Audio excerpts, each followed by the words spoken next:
वाढत्या वीज दरानं त्रस्त असलेल्या नागरिकांना आता मोठा दिलासा मिळाला आहे। आजपासून वीज स्वस्त झाली आहे। महावितरण कंपनीने महाराष्ट्र राज्य वीज नियामक आयोगाकडे वीज दर कपातीचा पाठवलेला दर मंजूर झालाय। यामुळे वीज दर 10% कमी होणार आहे। महत्त्वाचं म्हणजे राज्यात पुढील 5 वर्ष वीज स्वस्त होणार आहे। महावितरण आणि अदानी कंपनीचं वीज दर आजपासून सरासरी 10%, टाटा कंपनीचा 18%, तर बेस्टचा वीज दर 9.82% कमी होईल। स्मार्ट मीटर बसवणाऱ्या औद्योगिक वाणिज्यिक ग्राहकांना सकाळी 9 ते संध्याकाळी 5 आणि रात्री 12 ते सकाळी 6 पर्यंतच्या वीज वापराला 10 ते 30% वीज दर सवलत मिळेल। मात्र संध्याकाळी 5 ते रात्री 10 ते 12 वाजेपर्यंतच्या वीज वापरासाठी 20% ज्यादा मोजावे लागतील।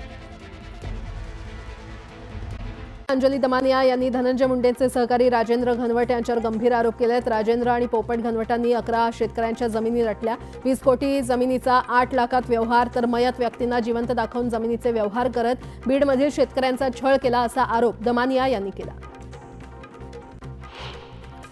राजेंद्र घनवट आणि धनंजय मुंडेंचे एकत्रित फोटो दाखवत घनवट यांना धनंजय मुंडेंची साथ असल्याचा आरोप अंजली दमानिया यांनी केला। मुंडे, कराड आणि घनवट यांची एक साखळी आहे। धनंजय मुंडेंसारखे नेते राजेंद्र घनवट यांच्या पाठीशी घालत आहेत आणि त्यामुळे सरकारने घनवटची चौकशी करावी अशी मागणी देखील त्यांनी केली।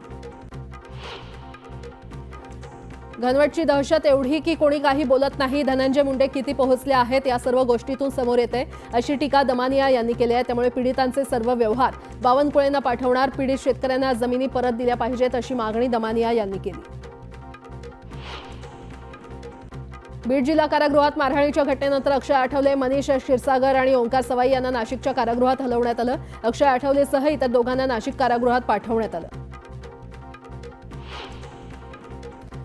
कळंबच्या मनीषा बिडवे खून प्रकरणी अखेर 2 आरोपींवर कळंब पोलिसात गुन्हा दाखल करण्यात आलाय। अनैतिक संबंधातून खून झाल्याची पोलिसांची प्राथमिक माहिती आहे। दोन्ही आरोपी बीडच्या केज तालुक्यातले आहेत। मयत महिला मनीषा बिडवे यांच्या खून आणि तपासासंदर्भात संतोष देशमुखांचे बंधू धनंजय देशमुख आज कळंब पोलीस स्टेशनला भेट देणार आहेत। मयत महिलेचा संतोष देशमुख खून प्रकरणाशी संबंध नाही, तर दुसरी कोणती महिला तिचा शोध घ्या अशी मागणी ते करण्याची शक्यता आहे। अभिनेते सयाजी शिंदे यांनी धनंजय देशमुख यांची भेट घेतली। सांत्वनपर भेट घेत त्यांनी धनंजय देशमुख यांना धीर दिला। खोक्या प्रकरणाच्या आडून माझ्या हत्येचा प्लॅन होता असा खळबळजनक आरोप आमदार सुरेश धस यांनी केला। यावेळी त्यांना कोंडीत पकडण्यासाठी आणि टार्गेट करण्यासाठी कसा दबाव आणला होता हे देखील त्यांनी सांगितलं।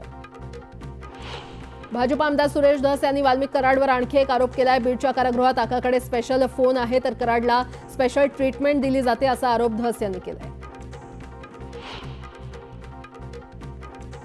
धनंजय मुंडे आणि सुरेश धस हे दोन्ही नेते सत्तेत आहेत, मात्र तरीही एकमेकांवर आरोप करतायत। याचा अर्थ स्पष्ट आहे की गुंडगिरी करणारी माणसं सत्तेत आली आहेत। तर सुरेश धस यांनी केलेला आरोप अत्यंत गंभीर असून याची उच्चस्तरीय चौकशी झाली पाहिजे आणि याची गंभीर दखल घेत आरोपींवर कारवाई व्हावी अशी मागणी विजय वडेट्टीवार यांनी केली आहे। सतीश भोसले उर्फ खोकेला बीड जिल्हा कारागृहात त्रास दिला जात असल्याचा दावा सतीश भोसलेच्या पत्नीनं केलाय। माझ्या नवऱ्याला खोट्या गुन्ह्यात अडकवलं जातंय। सुरेश धस आणि आमचाही काही संबंध नाही असं सतीश भोसले याच्या पत्नीनं म्हटलंय। पुण्यात इंग्रजी पाट्यांविरोधात मनसे आक्रमक झाले। पुण्यातील लक्ष्मी रोडवर वाहतूक पोलिसांकडून लावण्यात आलेल्या इंग्रजी पाट्यांबाबत मनसेकडून विचारणा केली जाते। भारतात आहोत की इंग्लंडमध्ये असा प्रश्न मनसेनं विचारलाय। ठाण्यामध्ये मनसे कार्यकर्त्यांनी बँकेत जात बँकेतील सर्व व्यवहार मराठीत असणं अनिवार्य असण्याची मागणी केली। मराठी दिसलं नाही तर मनसे स्टाईल दाखवणार असा इशारा देण्यात आला। राज्य डबघाईस आलंय, त्यामुळे वसुली जोरात केली जाणारच। त्यामुळे पैसे वसूल केल्याशिवाय महसूल वाढेलच कसा असा टोला वडेट्टीवारांनी लगावलाय। तर सामान्य माणसाची लूट होईल, गरीब व्यक्ती भरडला जाईल असा हल्लाबोल देखील वडेट्टीवारांनी केलाय। भाजपचे नेते सुधीर मुनगंटीवार यांच्या मनातील खदखद पुन्हा एकदा समोर आलेली आहे। दिल्लीचे तख्त राखताना चंद्रपूर जिल्ह्याला सोबत घेतल्याशिवाय महाराष्ट्राचा विकास शक्य नाही। चंद्रपूर जिल्ह्याचा एक जोडला तरच या महाराष्ट्राचा 10 नंबर विकास होईल अशी भावना त्यांनी व्यक्त केली। स्थानिक स्वराज्य संस्थांच्या निवडणुकांपूर्वी नागपूर जिल्ह्यात काँग्रेसला मोठा धक्का बसलाय। काँग्रेसच्या 9 विद्यमान नगरसेवकांसह महाविकास आघाडीच्या 12 नगरसेवकांनी भाजपमध्ये प्रवेश केलाय। गुढीपाडव्याच्या सभेत राज ठाकरे यांनी कबर ठेवली पाहिजे असं भाष्य केलं होतं। यावर अहिल्यानगरचे आमदार संग्राम जगताप यांनीही राज ठाकरे यांच्यावर टीका केली आहे। येणाऱ्या काळात आम्ही ते थडगे ठेवणार नाही अशी भूमिका आमदार जगताप यांनी घेतली आहे। पुणे जिल्ह्यातील सर्वात मोठ्या सहकारी साखर कारखान्याचा चेअरमन, पुणे जिल्हा बँकेचा चेअरमन आणि जिल्हा परिषदेचा अध्यक्ष ही तिन्ही सर्वात मोठी पदं मिळाली. यानंतर लगेच आमदार आणि राज्यमंत्री बनलो आणि आता कॅबिनेट मंत्री पदावर काम करण्याची संधी मिळाली, असं मंत्री भरणेंनी सांगितलं. ही नावं घेत असताना भरणेंना अजित पवारांचं नाव घेण्याचा मात्र विसर पडला. वाशिमच्या मालेगावसह तालुक्यातील शिरपूर आणि इतर गावांमध्ये मोठ्या प्रमाणात अवकाळी पावसानं हाहाकार माजवलाय. अवकाळी पावसामुळे हळदीचं अतोनात नुकसान झालंय. हातातोंडाशी आलेला घास हिरावल्यानं शेतकरी आर्थिक संकटात सापडलाय. याचे पंचनामे करून भरीव आर्थिक मदत देण्याची मागणी नुकसानग्रस्त हळद उत्पादकांनी केली आहे. नाशिकमध्ये 3 दिवसांचा येलो अलर्ट देण्यात आलेला आहे. सकाळपासूनच ढगाळ वातावरण असल्यानं पावसाची शक्यता आहे आणि त्यामुळे शेतकऱ्यांच्या पिकाला धोका निर्माण होण्याची शक्यता आहे. शहापूर तालुक्यात सकाळपासून ढगाळ वातावरण आहे. वातावरणात झालेल्या बदलामुळे आंबा आणि भाजीपाला पिकांवर परिणाम होण्याची शक्यता आहे. बुलढाणा जिल्ह्यामध्ये ढगाळ वातावरण पाहायला मिळत आहे. लोणार, सिंदखेड राजा, चिखली तसंच अन्य काही भागात अवकाळी पावसानं हजेरी लावली आहे. त्यामुळे गहू, कांद्यासह फळभाज्यांचं नुकसान झालंय. चिपळूणमध्ये अवकाळी पावसानं हजेरी लावल्यानं बागायतदार हवालदिल झाले आहेत. आंबा आणि काजू उत्पादनावर परिणाम होणार असल्यानं शेतकरी बागायतदार धास्तावलेले आहेत. बीड जिल्ह्यामध्ये अवकाळी पावसानं हजेरी लावली आहे, तर आजही सर्वत्र ढगाळ वातावरण असून पावसाचा अंदाज वर्तवण्यात येतोय. अचानक आलेल्या पावसामुळे आंबा पिकाचं मोठ्या प्रमाणात नुकसान झालं असून भाजीपाल्याला देखील फटका बसलाय. जळगावात देखील पहाटेपासून ढगाळ वातावरण पाहायला मिळत आहे, तर जिल्ह्यातील काही भागात मध्यरात्रीच्या सुमारास तुरळक पावसानं हजेरी लावली. या पावसामुळे गहू आणि ज्वारीसारख्या पिकांचं नुकसान झालंय. तापमानात वाढ झाल्यानं उकाड्यानं नागरिक हैराण झाले आहेत. मात्र सकाळपासून अंबरनाथ आणि उल्हासनगरसह बदलापुरात ढगाळ वातावरण असल्यानं काहीसा उकाडा कमी झालाय. मात्र दुसरीकडे दमट हवामान देखील पाहायला मिळतंय. शिरूर तालुक्यातील पश्चिम पट्ट्यातील पाबळ, कान्हूर, मेसाई या गावांमध्ये पाण्याची भीषण टंचाई निर्माण झालेली आहे. या भागातील बंधारे कोरडे पडलेत, तर विहिरींनी देखील तळ गाठला असून त्वरित टँकर चालू करण्याची मागणी ग्रामस्थांनी केली आहे. अकोला जिल्ह्यामध्ये उष्णतेमध्ये मोठ्या प्रमाणात वाढ झाली आहे. लहान मोठ्या 29 धरणातील साठा 35% आलाय, तर 64 गावांची तहान भागवणाऱ्या महान येथील काटेपूर्ण धरणात 25% जलसाठा शिल्लक आहे. एप्रिल महिन्यातच धाराशिव जिल्ह्यातील 45 प्रकल्पातील उपयुक्त पाण्याची टक्केवारी शून्यावर आली आहे. यामध्ये एक मध्यम आणि 44 लघु प्रकल्पांचा समावेश आहे. गेल्या काही दिवसातच उन्हाची तीव्रता वाढत असल्यानं या पाणी साठ्यात झपाट्यानं घट होत असल्यानं पुढील काळात पाणी टंचाईचं संकट उभं ठाकलंय.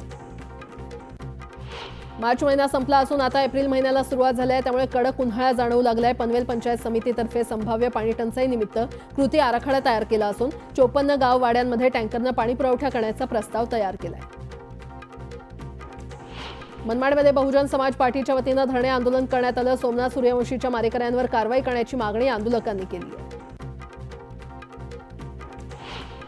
पुण्याच्या राजगुरुनगर येथील पाण्याच्या टाकीवर चढून 2 तरुणांनी शोले स्टाईल आंदोलन केलं. भरमसाठ कर वाढीविरोधात 2 तरुणांनी आंदोलन करत करवाढ तात्काळ रद्द करण्याची मागणी केली आहे. बीडच्या शिरूर तालुक्यातील दगडवाडी येथे गायरान जमिनीच्या प्रश्नावरून शेतकरी आक्रमक झाले. काही लोक गायरान जमिनीच्या खरेदी विक्री करत असल्याचा आरोप करत जमिनीचं संरक्षण करण्याची मागणी केली आहे. पाण्याच्या टाकीवर चढत शेतकऱ्यांनी जोरदार घोषणाबाजी करत आंदोलन केलं.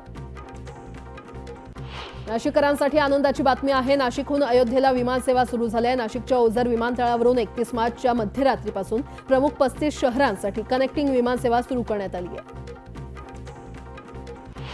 उल्हासनगर पालिकेच्या आरोग्य विभागानं शहरातील 18 डॉक्टरांची कागदपत्र न तपासताच त्यांना बोगस ठरवत त्यांच्यावर गुन्हा दाखल केलाय. या प्रकरणी सर्व कागदपत्र असतानाही पालिकेनं कारवाई केल्यानं डॉक्टरांनी निषेध व्यक्त केलाय.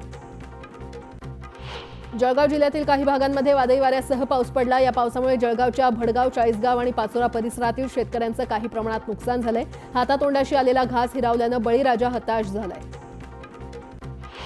कल्याण डोंबिवली पालिकेच्या शाळांचा चेहरा मोहरा बदलत असताना आता पालिकेच्या याच शाळा सौर ऊर्जा निर्मितीची नवी केंद्र म्हणून उदयाला येत आहेत. डोंबिवलीतील पाथर्ली येथील आचार्य भिसे गुरुजी ही 62 क्रमांकाची शाळा आता पहिली सोलार शाळा म्हणून ओळखली जाणार आहे.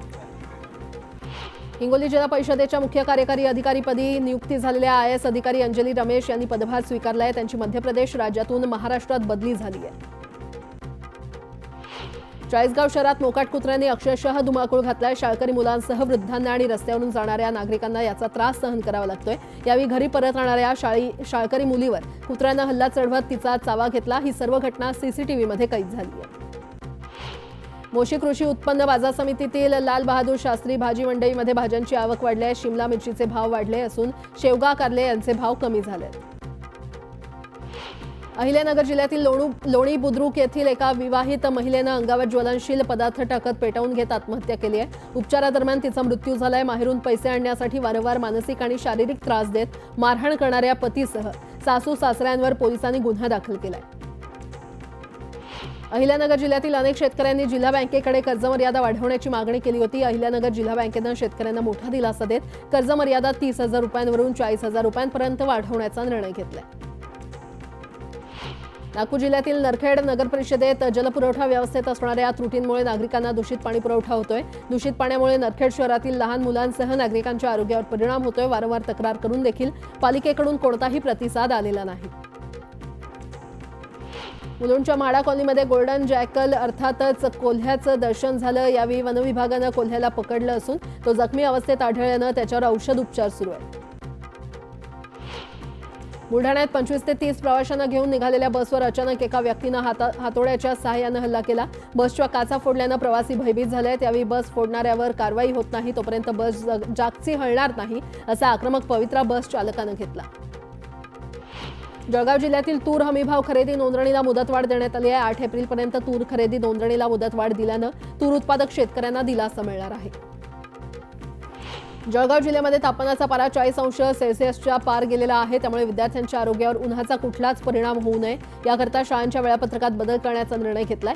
यामुळे जिल्ह्यातील प्राथमिक शाळा सकाळी 7 ते 11:15 तर माध्यमिक शाळा सकाळी 7 ते 11:15 या वेळेमध्ये भरणार आहेत.